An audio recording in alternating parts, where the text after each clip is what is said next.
untuk mencegah banjir. Menarik ya pemirsa, saran ini untuk mencegah banjir disampaikan olehnya saat wilayahnya tergenang banjir.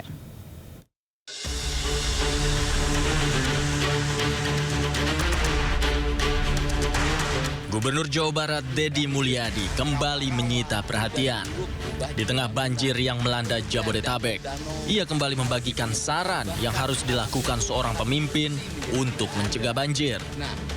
Deddy mengatakan langkah yang harus dilakukan seorang pemimpin adalah membongkar bangunan di bantaran sungai, melakukan pelebaran sungai, serta alih fungsi danau. Di daerah resapan air, di areal perkebunan. Yang kedua, melakukan pelebaran sungai, pendalaman sungai, membongkar bangunan-bangunan di bantaran sungai. Yang ketiga, mengembalikan alih fungsi danau-danau. Ketiga kegiatan ini pasti mengambil resiko, tidak populer, dicaci maki, dibenci, dibully. Tapi pemimpin harus berani mengambil resiko itu.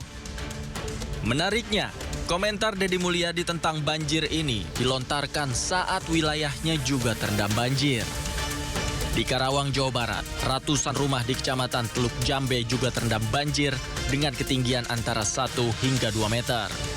Tingginya curah hujan yang terjadi sejak Senin malam kemarin mengakibatkan sedikitnya 287 rumah warga di Kabupaten Karawang, Jawa Barat terendam.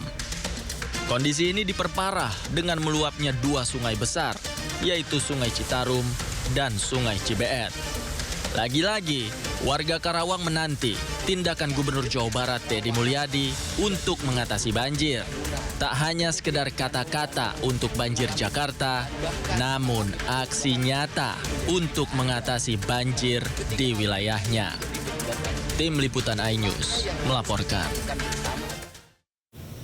Kita ke informasi berikutnya pemirsa, kapal tongkang tabrak perahu di perairan Kabupaten Murung Raya dan Barito Utara, Kalimantan Tengah. 3 penumpang masih dalam pencarian. Kurang lebih 40 orang penumpang pemirsa yang sedang menaiki perahu kecil ditabrak oleh kapal tongkang. Tabrakan ini membuat orang-orang yang berada di perahu kecil nekat melompat dari perahu. Berdasarkan informasi sementara, total jumlah penumpang 40 orang. 3 diantaranya masih belum ditemukan. Para penumpang perahu tersebut merupakan warga asal Murung Raya yang hendak pergi ke Puruk Cahu.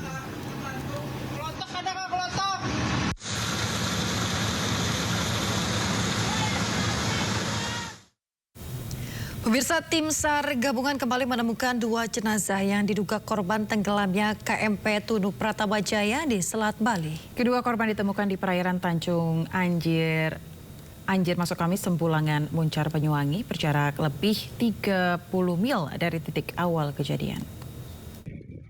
Ya, izin pimpinan proses evakuasi tim SAR gabungan Basarnas Potensi beserta Polairut. Tim SAR gabungan kembali menemukan 2 jenazah yang diduga korban tenggelamnya KMP Tunu Pratama Jaya di perairan Selat Bali. Jenazah pertama ditemukan nelayan sekitar pukul 1:24 waktu Indonesia Barat dengan korban berjenis kelamin laki-laki memakai kaos hitam lengan pendek dan celana pendek warna hitam. Sementara 1 jenazah lainnya berjenis kelamin laki-laki mengenakan baju lengan pendek dan celana pendek ditemukan pada pukul 5:30 waktu Indonesia Barat di lokasi yang sama. Kedua jenazah langsung dibawa ke kamar jenazah Rumah Sakit Umum Blambangan, Banyuwangi untuk identifikasi lebih lanjut. Bahwasanya kita menemukan semalam 1 yang diduga korban jiwa dari KMP Tunu yang tenggelam di hari Kamis kemarin. Kemudian dan hari ini kita menemukan juga 1. Kita langsung melaksanakan kegiatan evakuasi dimulai dari Bulungan, Kecamatan Muncar, Kabupaten Banyuwangi. Kemudian kita membawanya ke Pantai Bum dan diserahkan ke teman DVI untuk dilaksanakan identifikasi. Kondisinya seperti apa? Kondisinya pada saat ditemukan rata-rata berada di atas permukaan air dengan badan dan wajah ke bawah air. Hingga saat ini korban ditemukan sebanyak 40 orang, di antaranya 30 orang ditemukan selamat dan 10 orang ditemukan meninggal dunia. Sementara 25 orang lainnya masih dalam pencarian. Dari Banyuwangi, Jawa Timur, Eris Utomo, iNews melaporkan. Pemirsa, Komite Nasional Keselamatan Transportasi KNKT mengecek barang bukti sekoci yang digunakan 4 penumpang KMP Tunujaya untuk menyelamatkan diri. Pengecekan dilakukan untuk mencari penyebab pasti tenggelamnya KMP Tunujaya di Selat Bali.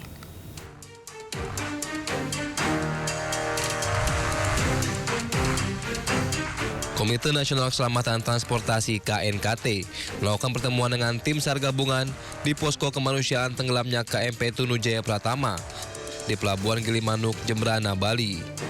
Usai pertemuan, KNKT juga mengecek barang bukti sekoci yang digunakan 4 penumpang kapal untuk menyelamatkan diri. Sekoci ini kemudian dibawa ke Pelabuhan Ketapang, Banyuwangi untuk pemeriksaan lebih lanjut. Selain sekoci, KNKT sebelumnya juga sudah memeriksa sejumlah barang bukti termasuk dokumen kapal untuk mengetahui penyebab kapal tenggelam yang hingga kini sudah menyebabkan 8 orang meninggal dunia. Temuannya kan banyak barang-barang dari penumpang dan sudah sebagian dibawa ke Ketapang. Kemarin juga kita sampaikan untuk warga penumpang dilihat dulu, nanti setelah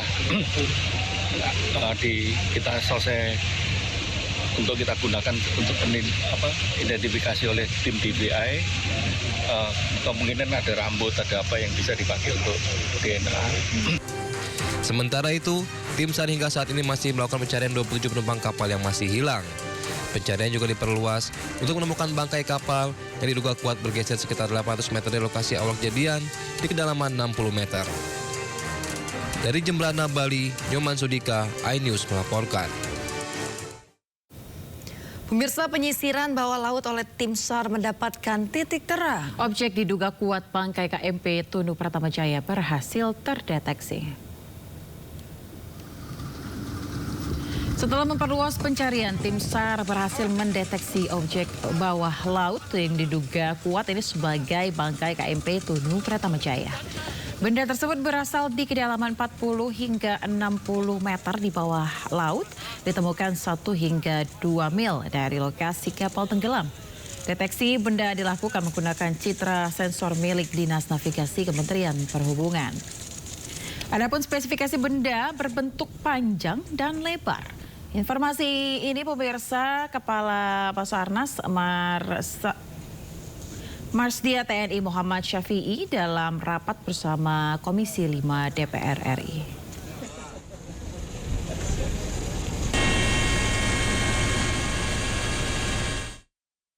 Ya, pemirsa, dalam rapat dengan Komisi 5 DPR RI kemarin, Kepala Basarnas Marsikal Madya Muhammad Syafi'i menceritakan penemuan objek di bawah air yang diduga bangkai KMP Tunujaya. Objek tersebut terdeteksi memiliki panjang 50 hingga 60 meter.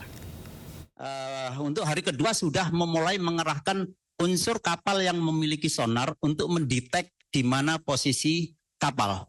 Kemudian hari kedua pada saat itu kapal dari salah satu dari kapal sudah mendetek ada 2 titik lokasi yang memungkinkan objek itu panjangnya berkisar antara 50 sampai 60. Dan itu yang saat ini, hari ini memang sedang difokuskan di situ. Dan untuk memastikan memang kami membutuhkan kekuatan lagi dari TNI AL, dan TNI AL sedang mendatangkan dengan kekuatan yang ada di hidros dan juga kapal yang memiliki kemampuan untuk mendeteksi secara persis. Ya, pemirsa, seorang wanita penumpang kereta eksekutif Sancaka jurusan Yogyakarta Surabaya Gubeng terluka setelah kereta yang ditumpanginya dilempar batu oleh oknum tak bertanggung jawab. Akibatnya pemirsa, mata korban luka terkena serpihan kaca kereta yang pecah.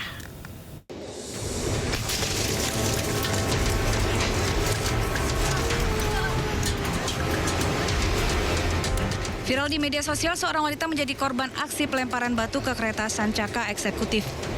Akibat kejadian ini, wajah dan leher wanita yang bernama Widya Anggraini alami luka. Bahkan mata korban terkena serpihan kaca yang pecah. Dalam insiden ini ada penumpang lain yang juga terluka terkena pecahan kaca. Lewat keterangan di media sosial, pihak PT KAI menyatakan peristiwa terjadi saat kereta melintas di antara stasiun Klaten dan stasiun Srowot di Jawa Tengah. Setibanya di stasiun Solo Balapan, kedua penumpang diperiksa dan diobati oleh tim medis dan dibawa ke Rumah Sakit Triharsi. PT KAI juga sampaikan permohonan maaf dan tidak menoleransi segala bentuk vandalisme terhadap kereta api. PT KAI akan menyelidiki pelaku vandalisme dan pelaku bisa dikenakan sejumlah pasal dengan ancaman penjara paling lama 15 hingga 20 tahun.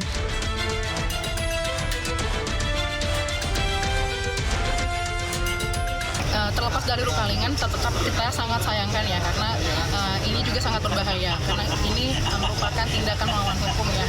Dan kita KAI sudah berkoordinasi dengan aparat hukum, dengan kepolisian untuk melakukan penelusuran terkait dengan pelaku ini. Sanksi ancamannya apa Bu? Seperti Bu? Ancamannya KUHP ya, di pasal 194. PT KAI memohon masyarakat tidak melakukan aksi vandalisme ke kereta api apapun alasannya, karena dampaknya berbahaya bagi perjalanan kereta api.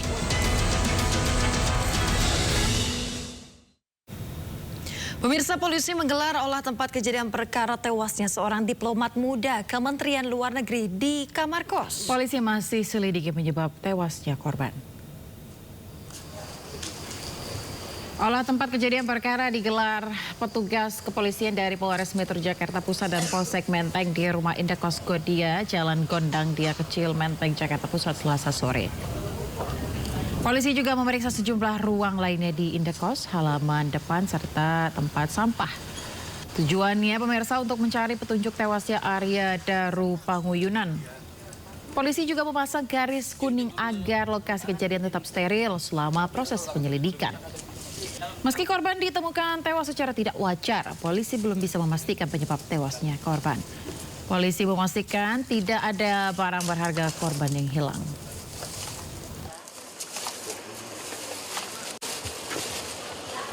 Masih kita lakukan penyelidikan, wajahnya masih dilakukan, cuman perkembangannya nanti ya.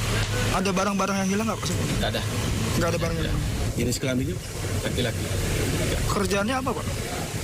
PNS. Di? Ya belum tahu, masih kita dalam penyelidikan. Ya. Pemirsa, seorang diplomat ahli muda Direktorat Perlindungan Warga Negara Indonesia Kementerian Luar Negeri ditemukan tewas di kamar kos di Gondang Dia, Menteng, Jakarta Pusat. Saat ditemukan kondisi kepala dan wajah korban penuh lakban.